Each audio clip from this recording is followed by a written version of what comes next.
welcome. You're watching the Newshour Agenda. I'm Padmaja Joshi. Almost a month after first installment of BBC docuseries The Modi Question hit the airways, income tax officials landed up at the offices of the British broadcaster in Delhi and Mumbai. The IT department said that the searches were part of a tax evasion investigation into the business operations of the BBC in India and was a routine exercise not to be confused with raids. While the broadcaster issued a statement saying they were cooperating with the probe and the matter will be sorted soon. But given the timing and given that the BBC has been critical of the government in a recent documentary, the opposition is saying that this is nothing more than an attempt to silence, intimidate and punish. यहाँ हम JPC की मांग कर रहे हैं अडानी के मामले में और वहाँ सरकार बीबीसी के पीछे पड़ी हुई है। विनाशकाले विपरीत बुद्धि। अगर कुछ गलत किया नहीं है, कानून का पालन किया है,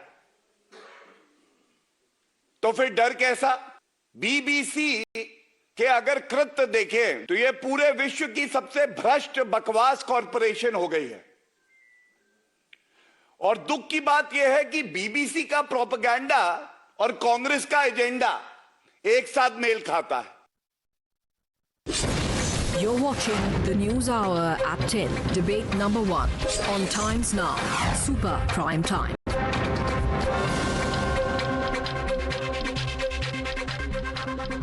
All right, joining us on the debate, we have Desh Ratan Nigam lawyer, Sushil Pandit activist, Kamar Zaman Chaudhary, leader of the Congress, and A. Sarvanan, spokesperson of the DMK. I want to start with you, Mr. Nigam. How can the timing not be declared suspect? Here you have the BBC documentary being released, and within a few months, suddenly there is a tax survey. Are you saying there's no connection? Well, let me tell you, as the information is filtering out, the warning to BBC has been given since a very long time back. And it is much prior to the release of the documentary. And therefore, could it not be a theory that the release of the BBC documentary could be a preemptive strike to prevent the income tax investigation, which probably the warning started much before than the release of documentary. So therefore, it could also be a preemptive move on the part of BBC to prevent and to play a victim card finally. And today what they have said in a published article that they are cooperating with the income tax authorities. On the other hand, they are imputing the timing because they are saying it is because we made a documentary on BBC. These two things cannot go together. Okay, either you Mr. Sarvanan, Desh Ratan Nigam has turned the argument on its head, saying that instead of the survey happening because of the documentary, maybe the documentary was brought out preempting the survey. See, the Income Tax Department, the CBI and ED should have been there at the Adani's offices, not in the BBC's offices. And our leader, Mr. M.K. Stalin, has hit out that this government is so brazenly attacking the Indian democracy. They are misusing the mandate of the people. This is a farcical, clearly farcical. The only way the BJP can redeem itself is by letting out on what premises they wanted to raid the BBC offices and why they snatched away the mobile phones of the journalists there. Then only, and they should come out with the details. So you're calling it a raid, sir. You're calling it a raid. Here is what the Income Tax Department had to say. They are very categorical. It is pertinent to note the above exercise conducted by tax authorities is a survey, not search raid as per the provisions of the Income Tax Act. Such surveys are routinely conducted and are not to be confused to be in the nature of a search or a raid. They have very emphatically said this is not a raid, it's a survey and it's routine. Yeah. Yes, routine, fine. Let them give out the details. What have they found out in the survey? Then only the Indian democracy can stand proud on the world stage. On the one hand, we take pride in the fact that we are having the presidency and the BJP is attributing to this to the Prime Minister. Let them do that, no problem. Actually, it is fairly easy to find out, sir. Not only this government, past governments, for example, sir, during the UPA's tenure, I'm sure you're well aware, there was IT notices sent to the BBC in 2009. It was related to tax reassessment that was from 2002-2003. Ultimately, yes, it was quashed by the Delhi High Court, but these notices were sent. In 2009 they were sent, in 2010 they were also sent. Yes. So this is not their first run-in with the IT department. But at the time, the BBC did not. But at those times, the BBC did not produce any documentary on UPA, on Manmohan Singh or anybody else. Now they have produced a documentary, a damning documentary, which the BJP government, the Modi government, they totally banned it. They were afraid. At that time, they were so scared. The IT notice was legitimate because there was no documentary. They were inventing lies. So that time the IT search was, IT survey was legit. I'm saying the image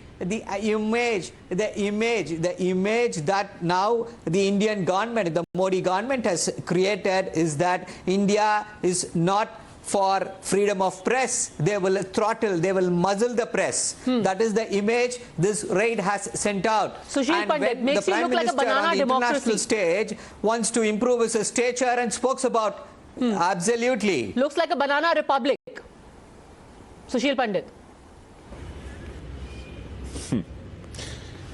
I want to know how many media organizations have been squashed, destroyed, pummeled by ED or income tax raids, and they have shut shutters and gone out of business. It's been 8 years of this government. I would like to know one media organization that has shut shop, has stopped printing, publishing. NDTV is thriving. NDTV did not shut shop. Did not shut shop. Thriving. Did not shut shop. I'm saying which organization has shut shop. Under whom? Under whom? Under whom it is thriving? What are you saying? What are you saying? Modi's friend. Did once. So are you saying, sir, Mr. Saravanan, you have unilaterally declared every journalist who is working in NDTV as a non-journalist. Because of the change in management, they cease to be journalists. Incredible. Have en masse all of them been discredited? I was answering it. Incredible. He was asking a question. He was asking who's shut shop. The fact is that organization is still working. Maybe not under the management that you like, approve and certify, but it is functioning. You have sent Pranay Rai out of business. You have sent Pranay Rai out of business. Sir, again, I do not want to address individuals or talk about individuals who are not here, but they got a substantial amount of money and voluntarily sold. But anyway, this is not about that particular deal. The fact is, sir, that here you have action which was taken in the past, make my point. And it continues. Sushil Pandit, finish your point. Yes. Yes. Yes. Thank you.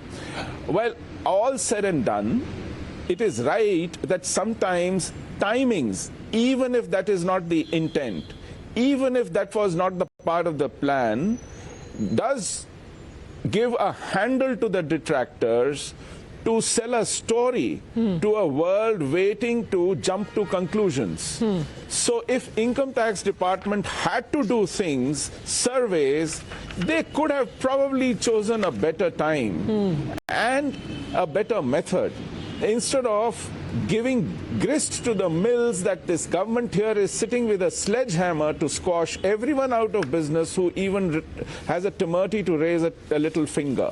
All right. So at best, what you have right now, Mr. Chaudhary, is some really bad timing. It's bad timing for these surveys to take place. No, I won't call it.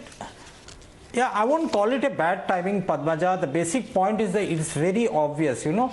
India at the time when it is taking over the G20 presidency, do we need to project ourselves rightly, as Van Damme has said, as an electoral autocracy? By raiding the offices of the BBC, this is nothing new to the BJP government. They've done it with Amnesty, they've done it with Oxfam. These are not institutions that have been kicked out of India for whatever reasons best known to the government. Then you have got individuals like Siddiq Kappan, journalists. You have got journalists like Rana Ayub, journalists like Saket Gokhale behind the bars.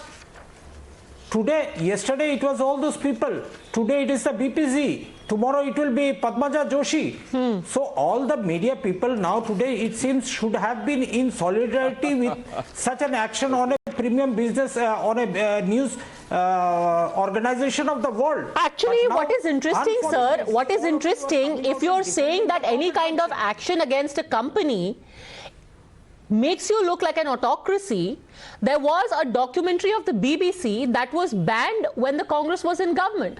It was known as India's Daughter, and it was in the aftermath of the Delhi gang rape when the Congress was in government at the center and in Delhi, and a documentary on a woman's rape and the conditions around it was banned. Why? It was a BBC documentary, Mr. Chaudhary. Did you look like an autocracy then?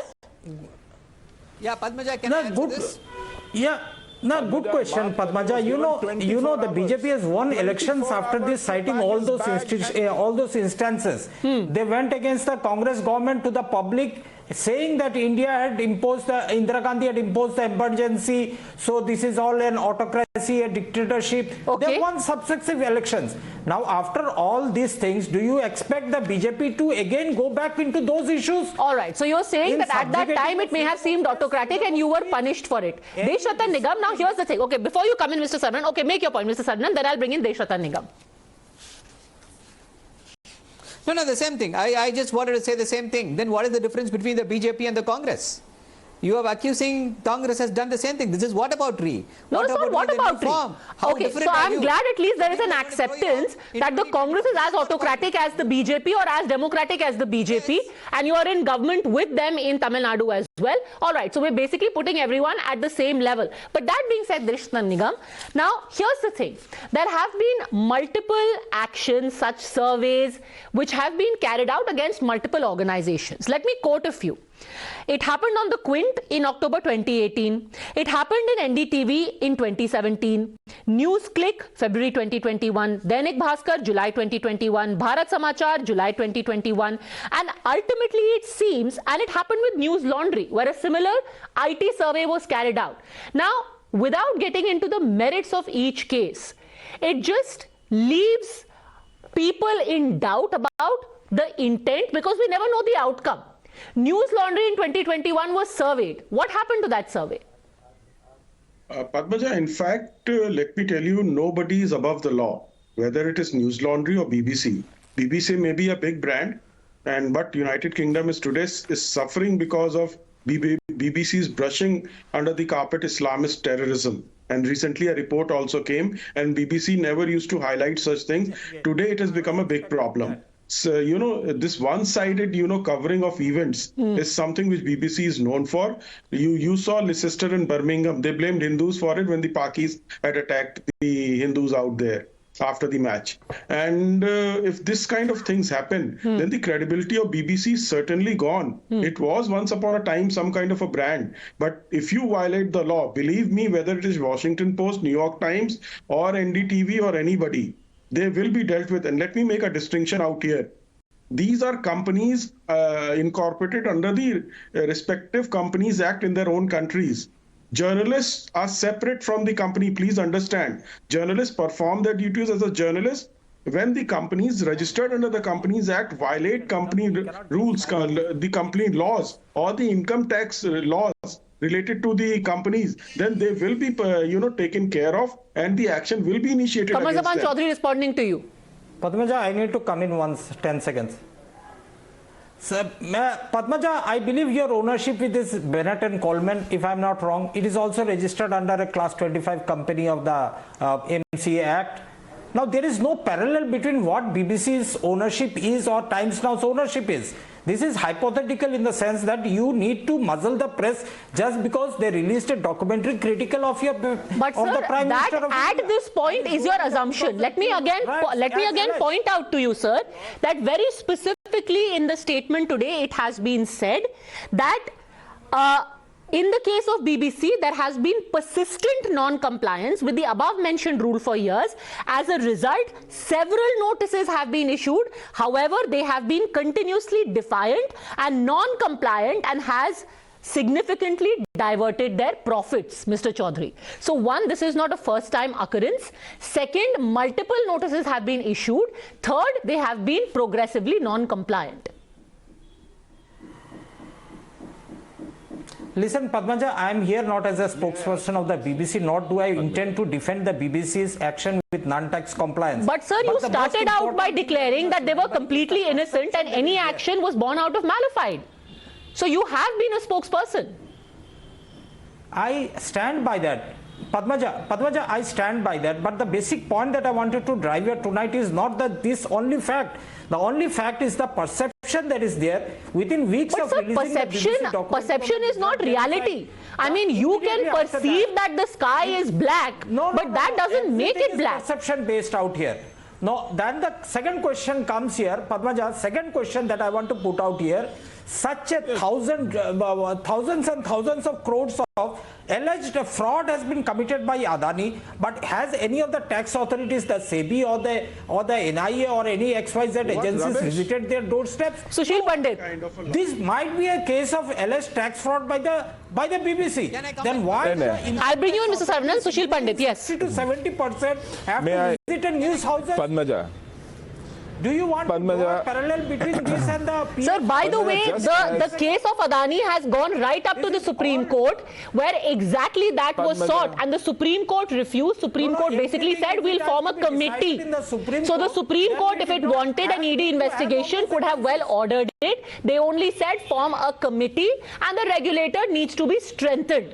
So it's not as if this issue hasn't been flagged up, demanding exactly this. Sushil Pandit. Let me just Padmaja, like any other business, media is also a business, and media business cannot seek any kind of immunity over and above the law just because it is in media business. It doesn't give it any privilege to violate law or to avoid any kind of survey or supervision from the law. Number two, even if BBC is Her Majesty's media service, India is no longer a Raj. It cannot claim any immunity or sorry. The blind eye to all this the government has No. been doing.